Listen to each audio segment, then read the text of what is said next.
Hey, what is up, Hawk fans? I wanted to do a key takeaways video for Iowa's 40-0 shellacking of Illinois State, primarily on the shoulders of a second half surge by the Iowa Hawkeye offense. Now, before I get into any of this, obviously, first and foremost, it is only week one for both teams, okay? And that obviously is worth note. You don't want to make sweeping generalizations just off of one game. The first week of the season, teams really are truly, and I know this being a football official, teams really truly are working out kinks. I would say all the way through. Some teams are consistently working out kinks, but for the most part, I would say within the first three games, they are working out major kinks. And I think the goal is to do good things while you're working those things out, and also not to allow those major things that you're working out to be too detrimental to where they cost you a game. In other words, don't allow the kinks. You try to manage the kinks the best you can and minimize how impactful they are to the wins and losses column. So let's start here. Number one, I would say Aaron Graves impressed me massively. The guy had 3 sacks. I thought he ended the game with 2. Turns out he had 3 sacks. I think he's well on his way to becoming the next great Iowa defensive lineman. And this one is not far-fetched at all. I mean, Aaron Graves was a highly recruited, sought-after kid from the state of Iowa. He grew up right outside the Fort Dodge area, I believe, in southeast, starts with a G, I believe. I know it's very close to Fort Dodge because I have family that lives in Fort Dodge. So it's not too far-fetched, and I've said multiple times I think he should have been a even higher rated recruit than he was, but he really was hurt by the fact that he committed to Iowa so early in the process to where he was unable to be seen by some of the recruiting services. So this, I'm expecting to be the case moving forward. I believe Aaron is a redshirt sophomore. He might be a true junior like Xavier Wampa is, because I believe they came in the same class together. They might be one class apart, but if I'm not mistaken, I think he's a redshirt sophomore. But excellent early signs. It's been a while since Iowa has had a defensive tackle that is that disruptive. The last one would probably be Davion Nixon. Davion Nixon would probably be the last DT that has been that disruptive, taking over taking over any part of the game, a quarter, a half, the whole game. I mean, Aaron Graves really was disruptive the whole game, and him having 3 sacks, just to put this in perspective, is already nearly half of the way to tying last year's leading sack getter, Joe Evans, who I think had 8.5 sacks. So really good stuff. Also on the defensive end, I actually started watching the game a bit late, and I saw this in the highlights, but Jermari Harris had an interception. Very happy for him. The secondary looks fantastic. They are living up to some of the preseason expectations. And ultimately, I think everybody has been high on them, but they also have this unbridled ceiling and potential that a lot of people are hoping they will be able to see and fulfill on the back end. Sebastian Castro had a takeaway via a strip on a tackle that was made. We had the interception from Jermari Harris. And I believe there may have been one other forced fumble. I know there was the one towards the end of the game with Caden Crawford. But either way, the secondary was super disruptive. There were small passing lanes that were allowed all game, if any passing lanes at all. It made life for the quarterback extremely uncomfortable, and it was just a superb effort. Even the long gainer that they had on John Nestor, number 7, the true sophomore who is still competing for the left cornerback 1 spot. Even that, he was all over that defender and nearly came up with an interception.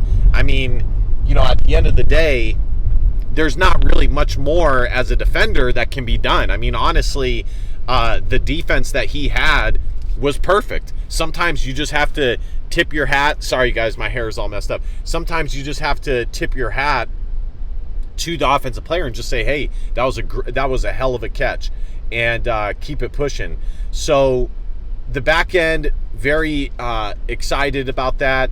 That was a key takeaway. The linebackers played fine. It was good to see Carson Sherrar, who has been behind the vaunted linebacker duo of Nick Jackson and Jay Higgins.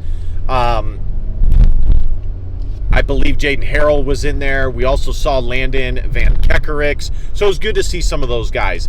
TJ Hall, I thought, had a really good game in his first start of his career, I believe it was. Definitely first start in a couple of years. And I thought he played great. He has excellent size. He runs very fluidly. There's a reason why he had tons and tons and tons of offers coming out of high school. He's probably one of the highest rated guys coming out of high school as far as offers. I mean, he had offers from Washington, multiple Pac-12 schools, multiple Big Ten schools.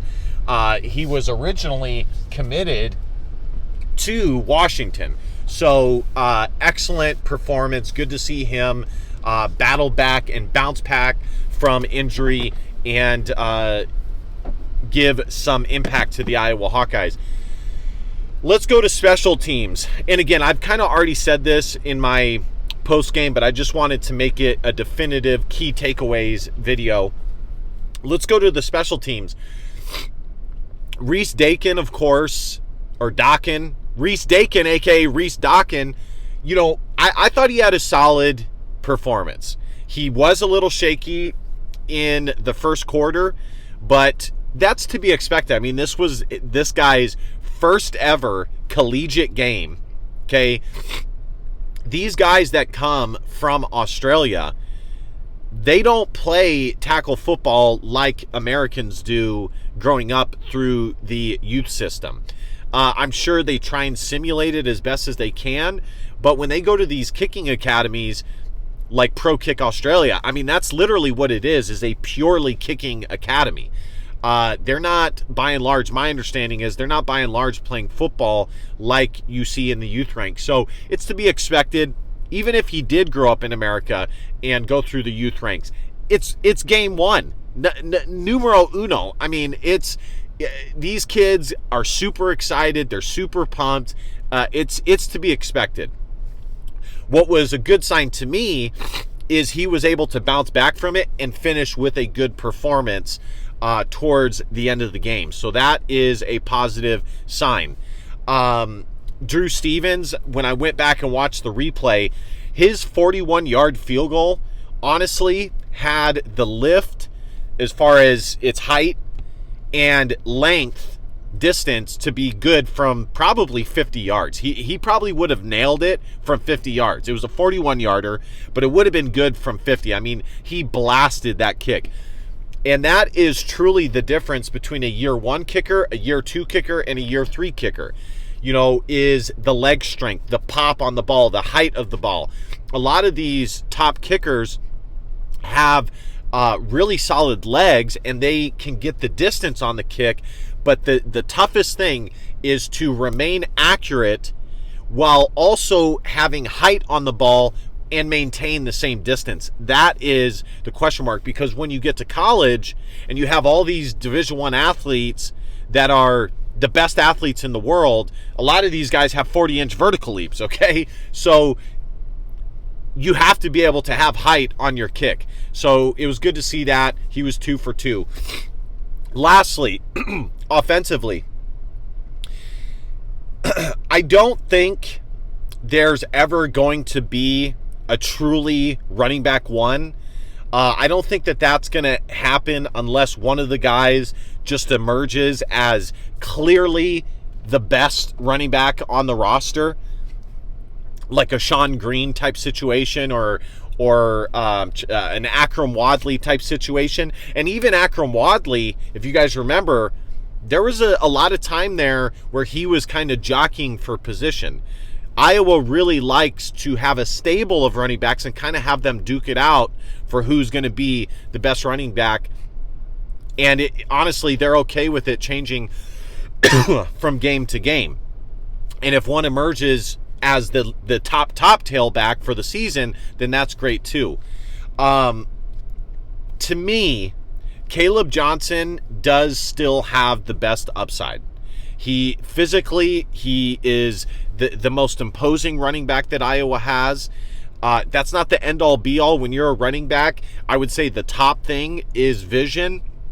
But he showed that he had vision. Now, on one of the touchdowns that he scored, there was a hole there, but still, it was on him to find that hole, and he did. And he had the patience, and then he burst through for the touchdown. Then he had the one where he went outside and got to the house for a tub. So we'll see how that goes. It was good to see that both of them are talented. Physically, I think Caleb Johnson has the highest upside, but Kamari Moulton definitely looks much better physically than he did last year. I mean, the guy is a bowling ball. He kind of reminds me of like a Brandon Weegar, Adam Robinson, Jewel Hampton. Do you guys remember when Iowa had that stable of running backs? It didn't end up well, as all the guys ended up being suspended, but kind of that 5'8" to 5'9" range, but they're super muscular, super shifty, and have some pop to their stuff. So we'll see how that shakes out. Cade McNamara really did look good. I got to give credit where credit is due. He was patient. He was aggressive at times. I liked the chance that he had and the trust that he had in Reese Vanderzee and throwing that up for a touchdown. He looked good on his quarterback scramble. I was not expecting it, guys. Based on what I saw at Kids Day, what we saw in the first half is what I thought we were going to see for the rest of the game. What we saw at Kids Day, I thought is what we were going to see for at least the first 3 games of the season. I was not confident in Cade McNamara at all. I'll give credit where credit is due. Now, granted, it is only 1 game, and it is only Illinois State, but credit where credit is due. This is probably, I made a Facebook post about this, this is probably the best quarterback performance since Nate Stanley. And, whenever Nate Stanley left. So, great, or maybe not great game, but good game, good enough. The emergence of Reese Vanderzee is crucial. If he can develop into a reliable X receiver for the Iowa Hawkeyes, it will be excellent news. Now, it also means that he kind of has jumped ahead of Jarriett Buoy and Dayton Howard, but it is what it is. I don't know the status of those guys. I believe I saw Jarriett Buoy out there for some snaps. I don't think he got any targets. I think Jarriett Buoy is more of the Z receiver, and kind of the starting depth chart that you see is more because Iowa does not have a legitimate X receiver to list, rather than it being actually what it is as far as who they list where. Based off of today, if I had to guess the wide receiver rotation, I would say it is going to be Reese Vanderzee at the number 1 spot for the X. It'll be Caleb Brown at the number 1 option for it's either the slot or the outside. I'm going to say slot, and it's going to be Jarriett Bowie or Seth Anderson as the Z outside receiver, or would that be Y? It's either Z or Y. I get it mixed up. But the other outside receiver. And they're probably going to be jockeying for position for that. Seth Anderson was injured today, so we'll see how that goes. But I just want to fundamentally say here and unapologetically say, I am vindicated yet again that Iowa, yes, I get a few things here and there incorrect, and I pointed that out with Cade McNamara, but I have said for the longest time that Iowa has talent on the offensive side of the football. And you guys saw that today with numerous guys making plays all over the field, which brings me to Tim Lester. Okay, ultimately, we don't need Iowa to be Oregon. We don't need Iowa to be, Oregon State or Washington State. Or UCLA under Chip Kelly, any of or Lincoln Riley, USC, any of these offensive guru type teams that put up 50 plus points. We don't need Iowa to be that. We just need them to be competent. That's it. Average to slightly above average at times. We don't need them to be good. We don't need them to be great. And we don't need them to be elite. We need them to be serviceable, where we can count on them to make a few plays a game. They're good enough to get 30 plus points on below average opponents, and they can make plays and keep you in the game against some of the higher level opponents, or enough plays to go alongside and what's the phrase that Iowa always uses? Complementary football, truly complement the Iowa defense. Because it's not the other way around. The defense doesn't complement the offense. The offense complements Iowa's defense. Iowa's defense is always going to be the focal point of the Iowa Hawkeyes. So what I really liked about Tim Lester's first game is he was patient. I don't think he really started pressing. He kind of let the game come to the Iowa offense. And we saw some, I wouldn't say that they were adjustments per se, but we saw Iowa start to execute some of the plays that they were running. Whereas in the first half, it wasn't really there. But the confidence remained. They kept attacking. And, he showed a lot of confidence in Cade McNamara. So, and I liked some of the movement. There were a few plays. I saw Iowa run this, I think, definitely 2 times, maybe even thrice. Could have been 3 or 4 times, where they had Jacob Gill or one of the fast wide receivers coming on an end around to give the defense some eye candy and keep them on their heels. But they ultimately gave it off for a handoff. And honestly, there were a few times where they honestly could have given it to that end around wide receiver for a big gainer. But regardless of that, to me, that is a nice, simple added wrinkle. Something that is easy to execute, but it also keeps the defense honest and on their heels. That is what is needed. It's a very minute change, but it makes all the difference. It really does. So, Tim Lester, great first game. There's still a ways to go. But I'm excited to see about where this offense can go as the season goes on, and kind of how the wide receiver room shakes out and how the running back room shakes out. But make no mistake, the talent is there. All Iowa needed, and this is the main point that I wanted to make, all Iowa needed was a coach who could put guys in the right positions to make plays. Because under Brian Ferentz, when he no longer had Ken O'Keefe, Iowa ran the same old isn't all the time. Teams knew exactly what they were doing. There was no wrinkles. There was no variation to the plays. And every single time Iowa was trying to move the ball, it was like moving teeth. It was so clunky. It was so full of effort, that went nowhere, and that is not how it's supposed to be. Your offense needs to be smooth, it needs to be efficient, and you need to put your top guys in positions for them to be the most successful. And Tim Lester, and I made a video on this in the offseason, talked about how he wants the best guy for the play. For each individual play, he wants the best guy that runs that play the best at whatever spot that is on the offense, rather than trying to fit a square peg into a round hole and have a guy who doesn't run this play super well run it anyways because he's one of your trusted guys. No, you got to put your players in positions to be successful.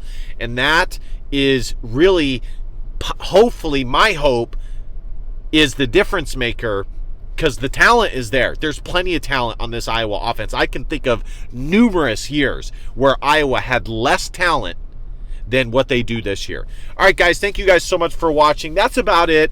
Not really much more to add. Like I said, I don't want to overhype this performance because it is only week 1. They have a huge game coming up against Iowa State. That's going to be a big testament to Tim Lester and the Iowa offense. I'll have you guys covered for that when I do my pregame video or game preview video.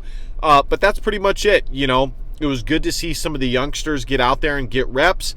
Probably the two guys that stuck out the most to me were the two guys at the wide receiver position, Jacob Gill and Reese Vanderzee.